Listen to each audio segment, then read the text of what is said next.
আল্লাহ তকদিরে বাজেটে যা যা লিখেছেন যে আরো এত এত সৃষ্টি করব, ওটা লিখে ফেলেছেন, বাজেট হয়ে গেছে। তাদেরকে সৃষ্টি করবেন, যা হয়ে গেছে। আমাদের আকীদা, আল্লাহর রাসূল সেগুলোও জানেন, এবং যা যা সৃষ্টি হবে এগুলো আল্লাহ রাসূলকে জানিয়ে দিয়েছেন। সুবহানাল্লাহ।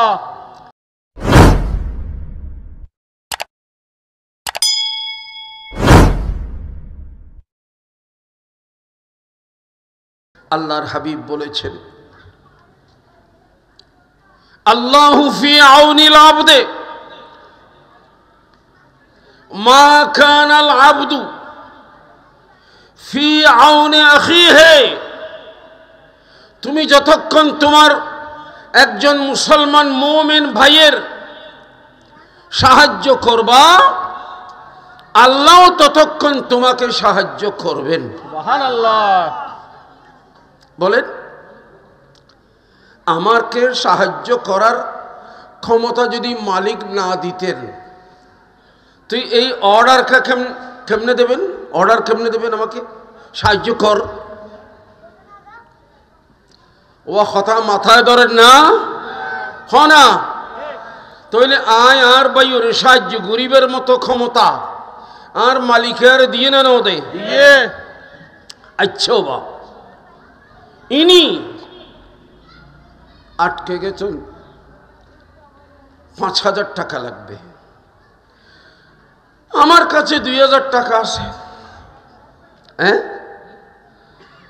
তো আমি ওনাকে ৫,০০০ টাকার সাহায্য করতে পারবো না? কে পারবেন? মনে মতে এ সোজা কথা।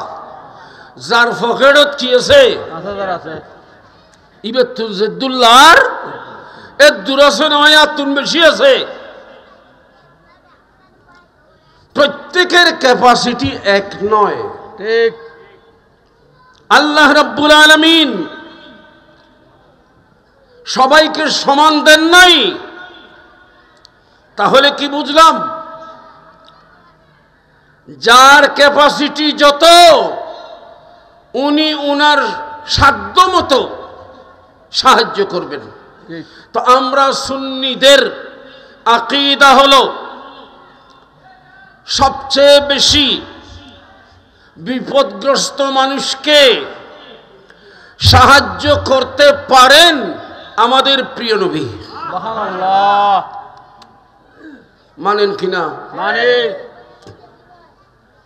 এখন আমার পাশাপাশি আরেকজন বলতেছে যে রাসূলের কাছে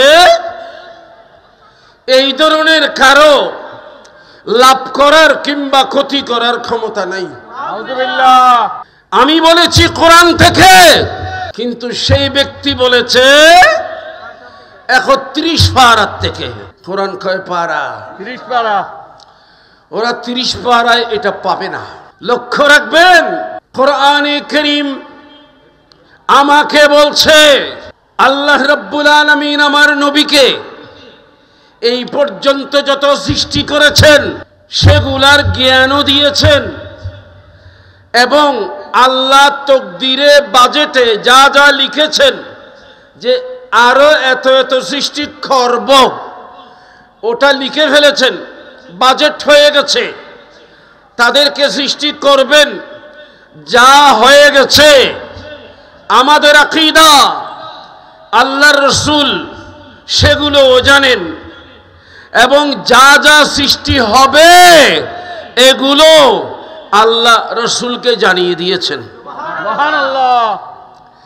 আমাদের প্রতিপক্ষ যারা ৭২ ফিরকার, এরা বলে রাসূল পর্দার ওই কুলে কি আছে, ওই পারে কি আছে সেটাও জানে না। আউযুবিল্লাহ। আমি বলছি বন্ধুরে, তোমার একথা প্রমাণ করার জন্য তুমি কোরআনে কারীমের ৩০ পারায় কোন আয়াত খুঁজে পাবে না। আমার 46 বৎসরের ছাত্র জীবনের পরে এই থেকে হুজুর কিবলার সাথে গিয়েছি। এরপরে আমাদের এই জওয়ানি অবস্থায় কত মাহফিলে গিয়েছি, কত জায়গায় গিয়েছি। আলহামদুলিল্লাহ, কোনো ব্যক্তি মাহফিল থেকে উঠে একথা প্রশ্ন রাখতে পারে নাই যে এই আয়াতে আমাদের কথা আছে, বলতে পারে নাই। প্যারে হাজিরিন, আমি আপনাদের খেদমতে এই জন্য বলছি, বুক ফুলাইয়া বলছি, আহলে সুন্নাত ওয়াল জামাতের পক্ষে 30 পারা কোরআন, সুবহানাল্লাহ। বাকি 72 ফিরকা যারা এই ধরনের পচা আকীদা পোষণ করে, এদের পক্ষে কোরআনে তাদের মতবাদ প্রকাশ করার জন্য, প্রমাণ দেওয়ার জন্য কোনো আয়াত নাই। আল্লাহ আমাদেরকে বুঝার তৌফিক দান করুন, আমিন। আমার বাবারা, সর্বপ্রথম কোরআনে হাকিম থেকে পারা নম্বর 4 পৃষ্ঠা নম্বর 6 শুরু থেকে শুধু একটা জুমলা, একটা বাক্য, একটা সেন্টেন্স তিলাওয়াত করেছি। আমি আমার কথাটা আপনাদের খেদমতে পেশ করার চেষ্টা করব। আমরা যারা মুমিন, 3টা জিনিস আমাদেরকে মানতে হয়। একটা বাদ গেলেও মুমিন হওয়া যাবে না। 1 নাম্বার হলো আল্লাহকে মানতে হবে, 2 নাম্বার হলো রাসূলুল্লাহ সাল্লাল্লাহু আলাইহি ওয়াসাল্লামকে মানতে হবে, 3 নাম্বার হলো আখিরাত, পরকালকে মানতে হবে। কয়টা? একটার মধ্যেও যদি গড়বড় থাকে তাহলে ঈমান গড়বড় হয়ে যাবে। পরিপূর্ণভাবে এই 3টাকে মানতে হবে। আমরা যারা মুমিন, সর্বপ্রথম আল্লাহকে মানি, তাই না? এরপরে মাঝখানে রাসূলুল্লাহকে মানি, 3 নম্বরে আখিরাতকে মানি। কথা বুঝে আসছে? আল্লাহকে দেখেছি না, আখিরাত এটাই মনে করেন মৃত্যুর পর থেকে, যদিও বা এটাকে আলমে বারজাখ বলে। কবর জগৎ, কি জগৎ? কবর জগৎ, কবর জগৎ। একটা হলো আলমে দুনিয়া, আমরা এখন আলমে দুনিয়াতে আছি। এরপরে যাব কবরে, ওটাকে বলা হয় আলমে বারজাখ, মাঝখান। এরপরে যখন হাসরের ময়দানে উঠব তখন হবে আলমে আখিরাত। এরপরেও বলছি, আমার মা বাবা যারা চলে গেলেন, আমরা তাদের জন্য দোয়া করি, আল্লাহ আমার মাকে, আমার বাবাকে কবরে জান্নাতের নিয়ামত দান করো। বলি কি না? বলি। এটা বলি না যে আল্লাহ আমার মা আমার বাবা কবরবাসী, আমরা এখানে বিরিয়ানি খাচ্ছি, আল্লাহ আমার বাবাকে আমার মাকেও কিছু বিরিয়ানি দাও, এগুলা বলি না। জান্নাতের নিয়ামত দাও, ঠিক কিনা বলেন না? কিসের নিয়ামত? জান্নাতের। তাহলে জান্নাত তো একদম আখিরাতের ব্যাপার। সেটার জন্য দোয়া করি, মাকে যেন কবরে দেয়, বাবাকে যেন কবরে দেয়, জান্নাতের নিয়ামত।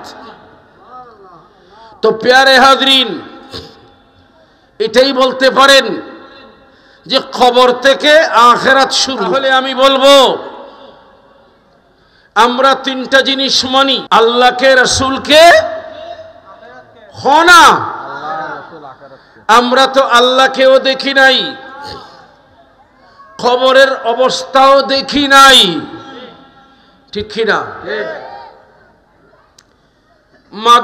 মাদারবাড়ি শহরে, ওই মাদারবাড়ি মাহফিলে গেছি। মাহফিলে এভাবে রাত 10টার সময় মনে হয় পৌঁছলাম।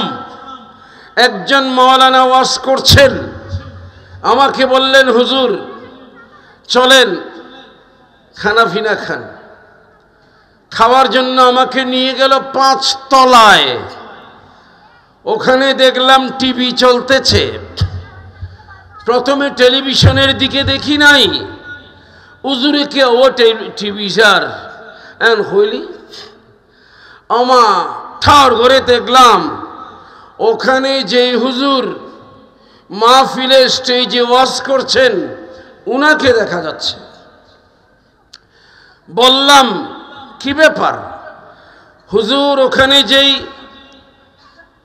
আমাদের ভিডিও আছে, কানেকশন আছে, ওটার সাথে আমরা এগুলির সাথে কানেকশন দিয়েছি, এই জন্য দেখা যাচ্ছে। আপনাকেও দেখা যাবে। ঠিক আছে, আমাদের মা বোনরা দেখার জন্য। বললাম বাবারা, মাহফিলে গিয়ে বললাম মাদার বাড়ি ভাইয়েরা, একটা নতুন করে জিনিস দেখলাম আপনাদের এখানে এসে, এর আগে দেখি নাই। ওটা হচ্ছে এখন এমন ক্যামেরা বানানো হয়েছে যে গাছতলায় মাহফিল চলে, 5 তলায় বসে বসে আমার মা বোনরা দেখে। একটা কাজ করো না ভাই। হুজুর কি? আপনারা শহরের মানুষ, আপনাদের কোনো মুরব্বী মারা গেলে আপনারা যখন গাছের মোটা বক্স তাবুত দেন, ওখানে একটা ছোট বক্স রাখবেন, সেখানে এই ক্যামেরাটা আপনারা ফিট করে দেবেন। আর টিভিটা 5 তলার উপরে নয়, কবরের পাশে রাখব, কানেকশন দেব। আমার রাসূল যা বলেছেন এগুলা বিশ্বাস করি না? বলেন না? খবরে আমি আমার মাকে, বাবাকে, ভাইকে, বন্ধুকে, আমার পাড়ার প্রতিবেশীকে, যাকে কবরে দিয়ে আসলাম, আমার প্যারা নবী সাল্লাল্লাহু আলাইহি ওয়াসাল্লাম বলেছেন, তোমরা চলে আসার পরে 2জন ফেরেশতা আসে। ওই ফেরেশতাদের সূরত কি? 1 নাম্বার আসওয়াদানে, কালো। 2 নাম্বার আবলাকানে, ডোরা কাটা। আমি এখন এইদিকে ঢোকার সময় একটা কুকুর দেখলাম লাল রঙের, কিন্তু ডোরা কাটা। হ্যাঁ, আছে না? ডোরা কাটা। আমি কিরে, এটা কি এভাবে করেছে নাকি আসলে এই ধরনের? যাই হোক, ডোরা কাটা থাকে বাঘ, বাঘের কি ডোরা কাটা। 2 নাম্বার আজরাকানে, চোখ 2টা নীল হবে, নীল নীল চোখ জল জল করবে। কালো, ডোরা কাটা এবং চোখ 2টা নীল জ্বলবে। এই ধরনের 2জন ফেরেশতা আসবে, উঠে বসাবে, প্রশ্ন করবে। বলতেছিলাম এই যে আল্লাহর নবী বলেছেন, আমরা বিশ্বাস করি কিনা?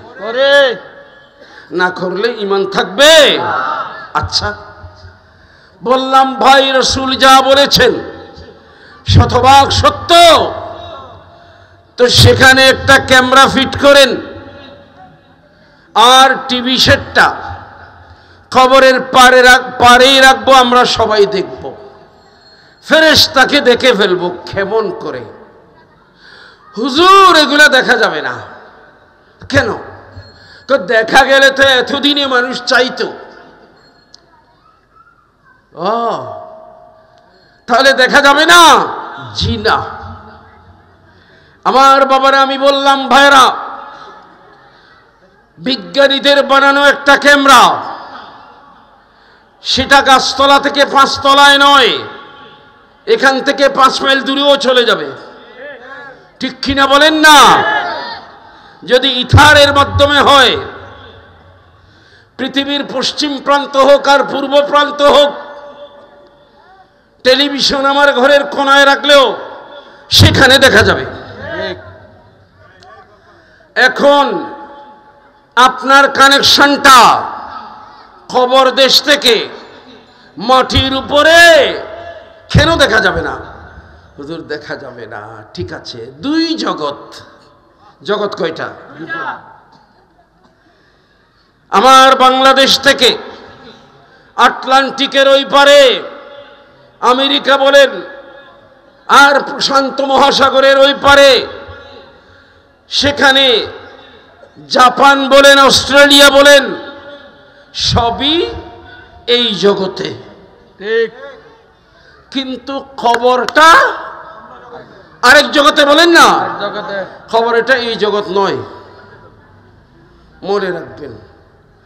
মাত্র 1.5 হাত মাটি দিয়েছি, একটা বক্স বানাইয়া, সেই জগৎ আরেক জগৎ।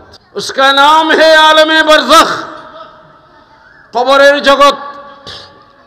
প্যারে হাজরিন, এই জগতের খবর আমার ইথার আমাকে দিতে পারে, আমার ক্যামেরা আমাকে দিতে পারে, কিন্তু কবর জগতের খবর এই ক্যামেরা দিতে পারে না। আল্লাহর প্যারা রাসূল সাল্লাল্লাহু আলাইহি ওয়াসাল্লাম সাহাবায়ে কিরাম নিয়ে রাস্তা দিয়ে চলছেন, সামনে গিয়ে 2টা নতুন কবর দেখলেন।